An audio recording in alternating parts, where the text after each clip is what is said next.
जी हाँ चाचा चाची दादा दादी, आपके प्रखंड गुरुआ के अंतर्गत नदौरा पंचायत से मुखिया पद हेतु भावी उम्मीदवार श्रवण कुमार को आने वाले पंचायत चुनाव में मुखिया पद पर भारी मतों से विजयी बनाएं।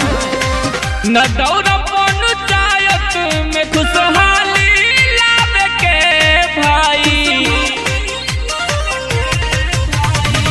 नदौरा पंचायत में खुशहाली लावे के भाई, श्रवण भैया के जितावे के अब की मुखिया बनावे के, श्रवण कुमार के जितावे के अब की मुखिया बनावे के, नदौरा पंचायत में खुशहाली लावे के भाई, श्रवण भैया के जितावे के अब की मुखिया बनावे के, श्रवण कुमार के जितावे के अब की मुखिया बनावे के।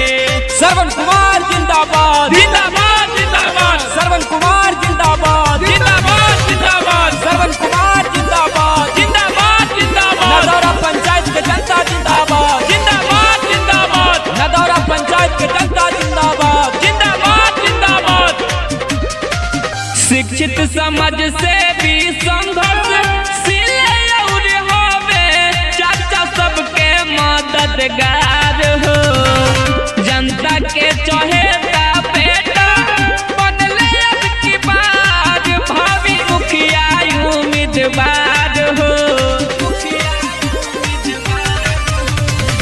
शिक्षित समाज से भी संघर्षशील और होवे चाचा सबके मददगार हो, जनता के चहेता बेटा बनले अब की बार भावी मुखिया उम्मीदवार हो।